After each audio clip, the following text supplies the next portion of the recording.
नमस्कार दोस्तों, मैं गंगा दादू से एक्यूपंक्चर में आप सभी का स्वागत है। आज का विषय हमारा है पार्किंसन समस्या। पार्किंसन ट्रमर्स क्यों आते हैं और पार्किंसन का क्या ट्रीटमेंट है, वो उसके विषय में हम आज बातचीत करेंगे। तो मेरी आप सबसे एक दरख्वास्त है कि हमारे इस वीडियो को आप लाइक करें, शेयर करें, सब्सक्राइब करें और शेयर करके बताएं लोगों को, क्योंकि ये डिजीज का वीडियो है। इसी सिलसिले में हम आपका यहाँ फिर से स्वागत करते हैं और बात करते हैं पार्किंसन समस्या की। पार्किंसन एक ऐसी बीमारी है जिसमें कि हमारी बॉडी का कभी एक हिस्सा तो कभी दोनों हिस्सा, यानी कि movement of the hands like this ऐसे होती है, हाथ ऐसे कांपते हैं और कोई भी चीज़ उठाने में उनको इस तरह से कंपन होता है। कई लोगों को खाली हाथों में होता है तो वो ट्रमर्स भी होते हैं। ट्रमर्स इतना सीरियस केस नहीं है जितना पार्किंसन में ऐसा समझा जाता है। और ये केमिकली एक डिजीज है जिसका में डोपामाइन नाम से केमिकल ब्रेन के अंदर कम हो जाता है, जिसकी वजह से जो उसकी कंट्रोलिंग पावर है नर्व्स और मसल्स के ऊपर वो कम हो जाती है। और कंट्रोलिंग पावर कम होने की वजह से बॉडी भी टाइट हो जाती है, स्टिफ हो जाती है, मूवमेंट फ्री नहीं रहती। व्यक्ति जिसको पार्किंसन होता है, कंपन तो होता ही होता है, जो में आदमी बात करता है उसकी वॉल्यूम भी कम हो जाती है, बहुत स्लो वो बोलता है। अगर ये और थोड़ा लंबा टाइम रह जाता है तो आवाज़ धीरे धीरे खत्म हो जाती है, बोल नहीं पाता व्यक्ति। साथ में बॉडी में इतनी स्टिफनेस हो जाती है कि उसकी मूवमेंट स्टक होने की वजह से कदम भी आगे बढ़ाना मुश्किल है, और बढ़ाता भी है तो ऐसा लगता है जैसे आगे चल रहे हैं तो पीछे भाग रहे हैं। ये पार्किंसन के सिम्टम्स आते हैं। अगर ये सीरियस हो जाता, क्रोनिक हो जाता, तो बॉडी ऐसी हो जाती है कि अगर एक तरफ लिटा दिया तो वो एक ही तरफ लेटा रहेगा व्यक्ति, वो दूसरी तरफ खुद से मूवमेंट नहीं कर सकता। ऐसे ही उसकी कंट्रोलिंग खत्म हो जाती है, साइन नहीं कर सकता, कुछ पकड़ नहीं सकता, और कुल मिला के एक डिस्टर्बेंस हो जाती है। और बड़ा लोगों को एक तरह की टेंशन हो जाती है कि कैसे चला जाए। तो इस डिजीज में एलोपैथी अपना काम करती है, मेडिसिन उनको दी जाती है, अलग अलग मेडिसिन आती हैं, अलग अलग मेडिसिन अलग अलग डॉक्टर देते हैं, लोग खाते भी हैं। शुरुआत होती है एक गोली से, यानी कि आपको जब शुरुआत हुई पार्किंसन की, आपने कंसल्ट किया किसी भी न्यूरो फिजिशियन को, न्यूरोलॉजिस्ट को, तो आपको उन्होंने एक गोली से शुरुआत की। थोड़े दिन बीते, दो गोली शुरू हुई, 3 हुई, और यहाँ तक मैंने केस देखे कि जो दिन में 18 से 20 गोलियाँ तक भी खाते हैं, लेकिन कंट्रोल फिर भी नहीं है, फिर भी प्रॉब्लम एज इट इज है। तो ऐसी स्थिति में सवाल ये उठता है कि क्या और कोई साधन भी है जिसमें पार्किंसन को ट्रीट किया जाए? यस, मैं गंगा दादू से एक्यूपंक्चर में इस चीज़ के लिए आपको वेलकम करती हूँ कि पार्किंसन सोनिज्म का ट्रीटमेंट हमारे यहाँ दादू से एक्यूपंक्चर में बहुत ही सक्सेस ट्रीटमेंट है।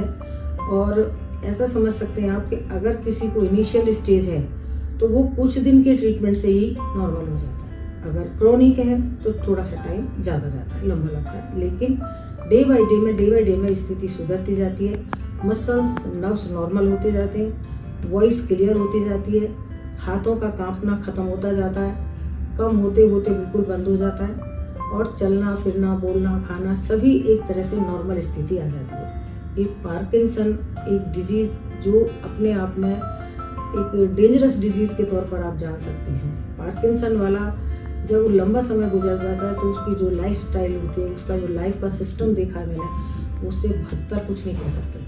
इसलिए आपको ये सब जानना जरूरी है कि आपका फ्यूचर कैसा रहेगा इस डिजीज के साथ। अगर वो जानते हैं तो आप जरूर ट्रीटमेंट कीजिए।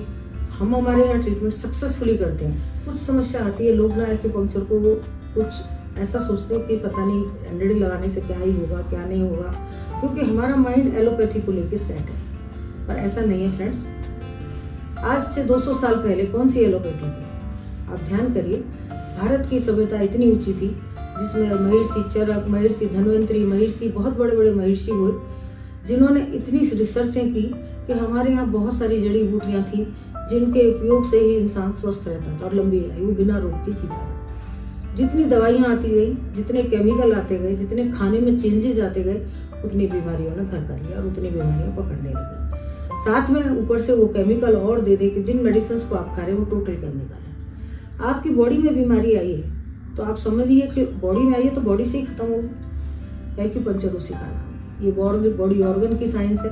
हमारे वाइटल ऑर्गन जो फंक्शन करते हैं उन पर जब किसी कारण से, जैसे कि पार्किंसन की आज बात है, तो जब हमारे दिमाग पर बहुत स्ट्रेस होता है किन्हीं भी कारणों से, पार्किंसन में सबसे बड़ा रोल प्ले करता है स्ट्रेस। जिस व्यक्ति को जिस लेवल का स्ट्रेस होगा पार्किंसन उसको उतनी ही जल्दी होगा, उसको वो डिजीज होंगी, हार्ट की ट्रबल हुई, इमोशनल डिस्टर्बेंस हुआ, नेगेटिव थॉट्स आए, डिप्रेशन हुआ, एंजाइटी हुई और साथ में ये पार्किंसन। क्योंकि मसल और नर्व्स पे से स्ट्रेस की वजह से कंट्रोल खत्म हो जाता है, डोपामाइन ड्राइव होना शुरू होता है। तो फ्रेंड्स, आपको मैं कुछ पॉइंट भी बताती हूँ, लेकिन मैं उसमें ये नहीं कह पाऊंगी कि पार्किंसन का क्योर हो जाएगा। हाँ, कुछ रिलीफ आप लोगों को मिल सकता है। जिनमें बहुत ज़्यादा रिजिड हो रही है बॉडी, वो इसका फ़ायदा उठा सकते हैं। हमारे यहाँ जो ट्रीटमेंट होता है दादूस एक्यूपंक्चर में, उसमें कैटेगरी कंप्लीट नॉर्मल है, नेचुरल है। किसी भी तरह की कोई दवाई और किसी तरह की कोई मेडिसिन, किस तरह का कुछ भी नहीं दिया जाता। प्योरली कंप्रेस ऑक्सीजन करीब आधा घंटा हम देते हैं, जिससे ऑक्सीजन लेवल ब्रेन को ज़्यादा से ज़्यादा जाए, ब्लड के अंदर मिक्स होकर के पूरी बॉडी को मिले, आपका सेलुलर सिस्टम ठीक हो। इसके साथ में एक लेजर ट्रीटमेंट लगाते हैं, ये हीलियम नियॉन सेमीकंडक्टर लेजर है, हाइड्रोजन लेजर कहते हैं। इसके लगाने से ब्लड सर्कुलेशन माइनर से माइनर एरियाज में पहुंच जाता है, तो वो नरिशमेंट होती है। ऑक्सीजनेटेड ब्लड जाएगा तो उससे और अच्छी नरिशमेंट होती है। डोपामाइन नॉर्मल होने की स्थिति में आता है, कम से कम उसका कंट्रोल बॉडी पर आना शुरू हो जाता है। इसके साथ फिर माइक्रो एक्यूपंक्चर लगाते हैं, एक्यूपंक्चर लगाते हैं, मास्टर टंग एक्यूपंक्चर लगाते हैं, डॉक्टर बोल एक्यूपंक्चर लगाते हैं। 4-5 कैटेगरी का ट्रीटमेंट हम इकट्ठा मिला के देते हैं, तो रिजल्ट बहुत ही अमेजिंग रहते हैं और लोग नॉर्मल होते हैं।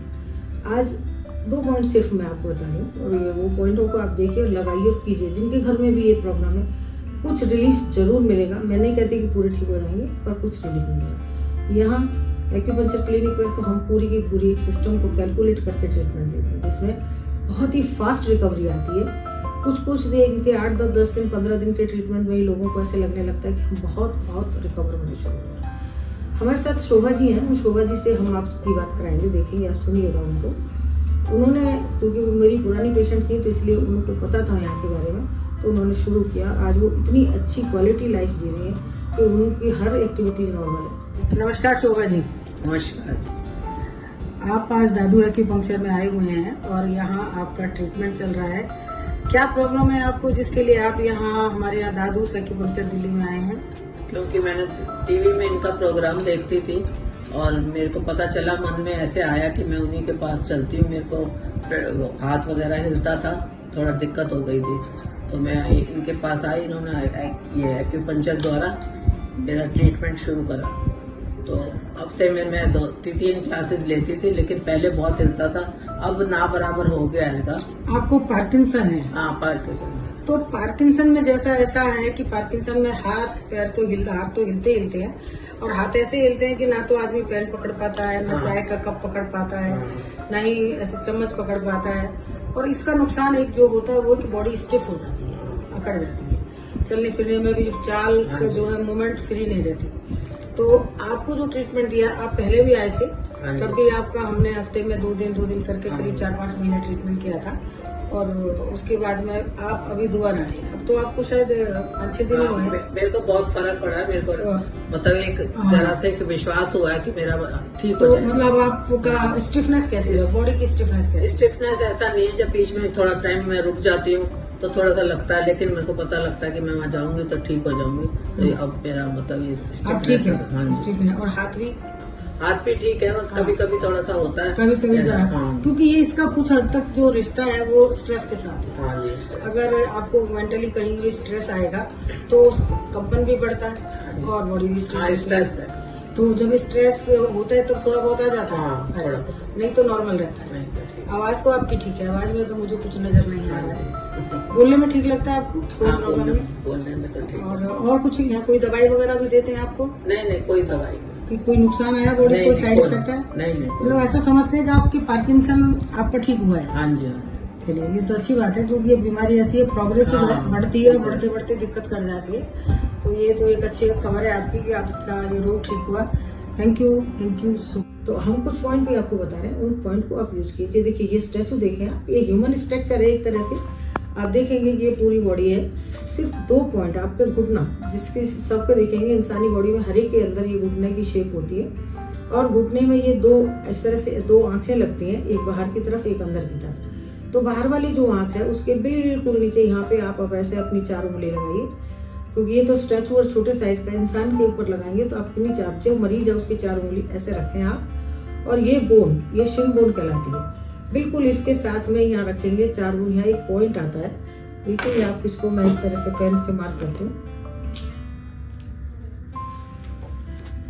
4 उंगली पे ये पॉइंट यहाँ आएगा, ये देखिए आपको मैंने निशान लगाया है, आप देखेंगे इस पॉइंट का नाम है ST36। इन केस कुछ समझ में नहीं आए तो आप हमें फोन कर सकते हो, मैसेज कर सकते हैं, कमेंट बॉक्स में लिख सकते हैं।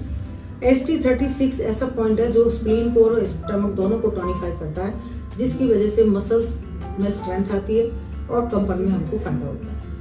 एक ये इसके साथ ही हम जब यहाँ मैंने ये बोला आपको आउटर आईज की तरफ, यहीं से थोड़ा सा और ऊपर जाएंगे, यहाँ ये कॉर्नर लगता है, इस पॉइंट का नाम है GB34। यानी हम अगर आप ऐसे हाथ रखें तो जहाँ ये उंगली लगेगी, 4th टंग ये लगेगी, यानी हम ऐसे करके अगर उस पर रखते हैं हाथ को नी के ऊपर, ये समझिए कि कैसे रखेंगे इसको।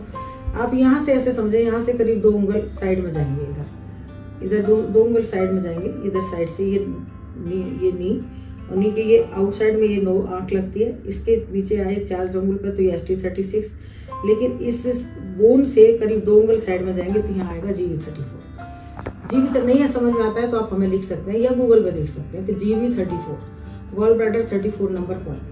आप ये दोनों पॉइंट यूज कीजिए, आप देखेंगे बड़े अच्छे रिजल्ट मिलेंगे। इसके साथ एक और पॉइंट भी बता देती हूँ कि हम यहाँ पे देखेंगे, अगर आपको यहाँ पे दिखाई दे रहा है तो ये हमारा पैर का अंगूठा है।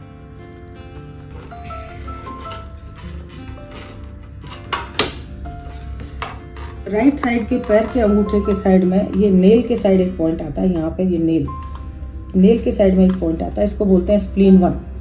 इस पॉइंट को आप ऐसे तरीके से, कोई भी कुछ भी आपके पास अगर मिल जाता है तो वो, जैसे कि मैंने तो ये ले लिया, कुछ भी नहीं मिले तो पेन ले सकते हैं और अपने हाथ से ही इस पॉइंट को ऐसे करके दबाइए। आप जब ऐसे ऐसे करके दबाएंगे धीरे धीरे ये पॉइंट एक्टिवेट होता जाएगा और जब एक्टिवेट होगा तो आप देखेंगे कि कंपन में आपको फायदा मिलेगा। ये पॉइंट कीजिए। इसके साथ ही दोनों अंगूठे के दोनों साइड में 2 पॉइंट हैं, एक का नाम है लीवर 1, एक का नाम है SP1। ये दोनों पॉइंटों को कीजिए ऐसे रिवर्स, इधर की तरफ, बाहर की तरफ।